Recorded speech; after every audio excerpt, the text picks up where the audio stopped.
here we go. I got a full football squad put together. Tannenbaum and Louis Riddick is here, and I don't know what the fork Bart is doing, but we'll get into all of that as we go this morning. But we have a full basketball team ready, including P.J. Tucker making his maiden Great to have you, Jay Will, Alan Hahn. Let's roll it. Game of the night, statement of the night last night in San Antonio. How would Victor Wembanyama answer the bell after all that happened in Game 4 and getting tossed and all the discussion? Pop was there to watch it, and he would answer the question, Jay Will, immediately. Well, he had 16 points in a 6-minute stretch before the first break. That's how dominant he was in the first quarter. Knocking him in from outside. And then I want you to see how he handles this, Alan. After Io makes the shot, look at a little interaction. A little rage baiting going on with Minnesota. He's not having it anymore. He's talking to his little brothers. He's shooting. Look at this. Look at this. Oh, wow. Oh, my God. P.J. Tucker, what are we doing with this here? Man, I have no idea what I'm feeling right now. Watching this, look at this. So aggressive. Look at this spin move. Gobert. Sacre bleu. Wemby having his way. Spurs by 12.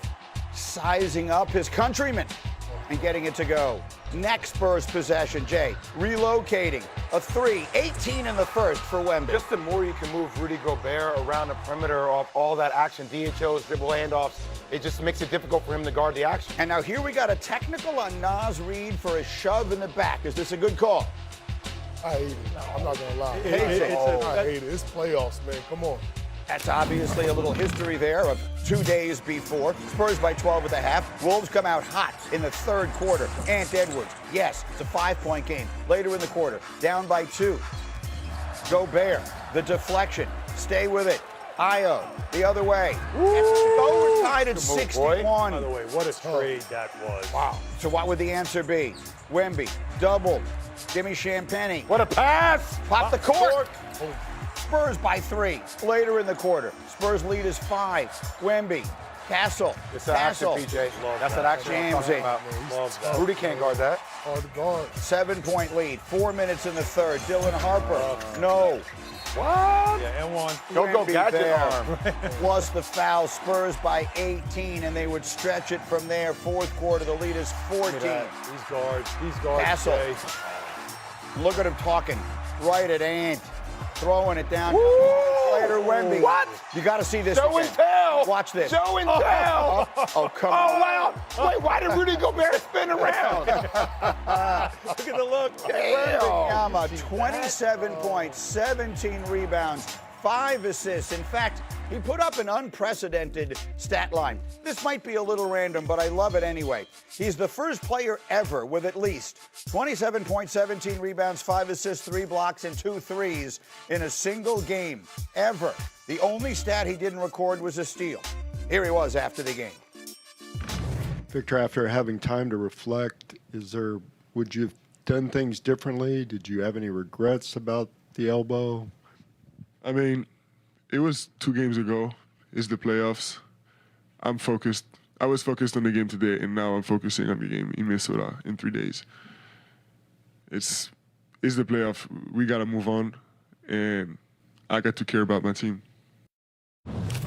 Boom! That is the perfect punctuation on the perfectly played sentence. Victor Wembanyama, who is the most impressive young player to come into the NBA in God knows how long, I guess since LeBron James.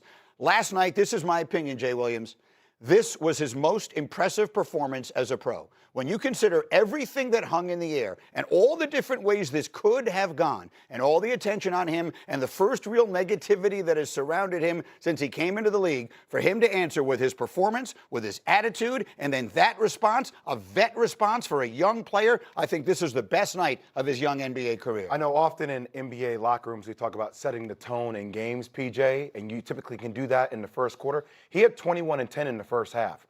And frankly, like, he's the first player in NBA history as a superstar that makes other superstars look physically outdated. Like, that's what he does. Like, and it's on both sides of the floor. It's his defense, it's his scoring, but also he had 5 assists last night. Yep. It's his elite playmaking at 7'5", PJ. Look at these moves. I mean, PJ, I want I want your take as a longtime veteran and a guy who was really so imperative in locker rooms and leadership and all of that. Not only the way he responded to all the negativity, because, I mean, there were people out there who said he felt they should have been suspended for this game, but then his answer after the game. What did you think of it all? As a vet, I love that in my young guy. To see him focus right out the gate, being aggressive, being assertive. His basketball IQ is off the charts. You know, he makes the right play almost every time. But I just love his aggressiveness the entire night in all facets of the game. Absolutely. And then, Alan, you particularly were noticing, and we showed a little bit of it in there, they were trying to get at him. And they were trying to pick at him as we predicted they would, as we knew they would, and he wasn't having any of it. Yeah, after the game, he talked about rage baiting that they were doing, the Minnesota Timberwolves were doing in the series. And he said he wasn't going to fall for it anymore. Now, Minnesota's got to do this because, as Jay said, he makes you look very ordinary, and so they get under his skin. But he's saying, no, I'm not about that today. I'm focused. I'm locked in. I want to help my team win. You know, when the plane landed from Minnesota, Gregg Popovich was waiting at the airport. Yeah. And the first thing he did was find Wembanyama off the plane and had a talk with him. Boy, would you love to know what that conversation was about. Yeah. That helped him get locked in. Devin Vassell said that Wembanyama told his teammates he was upset about getting thrown out of that game. And what Vassell said was, we need that upset Vic in this game to be locked in, ready to attack from the start. That's literally what happened. This went from an immature moment to a mature moment for a young superstar in a big spot. PJ and I were talking about this in the back room, and I want you to bring up the point because I thought it was important. I don't know how they're guarding him with Rudy Gobert. It feels like Rudy Gobert guarding him one-on-one doesn't feel like the right move, P. No, not at all. And I think throughout the series, you would think they would have made a move to try to do something different. When you see him doing ISOs, he's by himself. It's like he's on an island. He has no chance in that matchup. So it's something that Minnesota got to take a look at. Well, help me with this then, because what exactly is it you can do? He can beat you. He can take you outside and then do this kind of stuff to all of the bigs. You put him anywhere in the painted area or nearby. You put someone smaller on him, and you're dead. You double him every time. You tell me, what are you doing to try and slow him down? Me, personally, I think you should put somebody smaller on him. Go small, switch it up. Try to be physical. Beat him up down the court. He's getting to the paint way too easy. If he gets in the paint, he's making passes, he's making easy shots. He's doing it all. So it's tough. There's no right answer. There's no right answer. That's what they were trying to do with McDaniels on him. A smaller player, very physical, after the play stuff, right, PJ, they were trying to do with him. That's what set him off in Game 4. He had enough through the elbow. In this game, that stuff didn't work. But when you see him on the perimeter, like that last play where literally Castle comes off a DHO on the side, when you put Rudy Gobert in space, Rudy Gobert can't guard that action because then he's a lob threat at the rim. He has to make a choice. And when you constantly get him in rotation like that, that's to Wemby's advantage. 100%. He's so...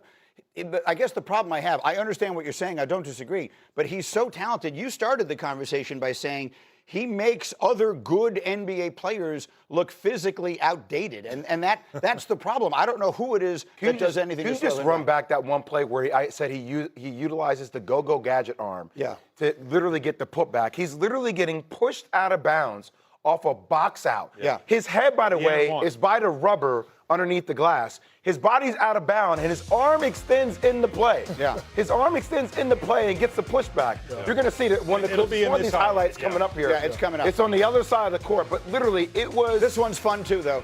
I mean, look, he puts him in the spinner. He puts him in the blender. That's a good one. You can just watch this all the time. Here's the play you're talking about, I think. No, that's the pass. It's the one where he gets the ball. Look, miss. you're going to see it's the next one, I think, where I'm not going to show it. Literally, his body goes out of bounds. He's out of bounds, and he pushes it back and taps it in. I mean, that's his length and his size. The point is you could just run a highlight of the game and say, let's watch all of the spectacular plays that Victor Wembanyama made, because he does things that you've never seen before. Yeah. And so now here, where do we sit with San Antonio up 3-2 going back to Minnesota? An NBA playoff series is a fascinating thing. Let me ask you this. When you're in the middle of one, are the swings in momentum as powerful as they feel from the outside? Because I'm watching this, and after Game 4, I'm thinking, Minnesota's got them. And then all of a sudden, boom, it swings back like this. Is there as much of an advantage right now and as much momentum for San Antonio as I feel like there is? I feel like there is, but there isn't at the same time. Yeah. From two different sides. When you're playing and you're out there and you're going at it and you're losing, once you start getting through it and really fighting through the series, at the end, Game 5, Game 6, Game 7, the swings happen, but I think as players, especially going back home, Minnesota's going to come out and fight. They're going to play different. They're going to have a different energy. I think San Antonio's going to win this series. Listen to this. San Antonio is plus 44 when Wemby's on the court. Yep. When he's off the court, they're minus 15.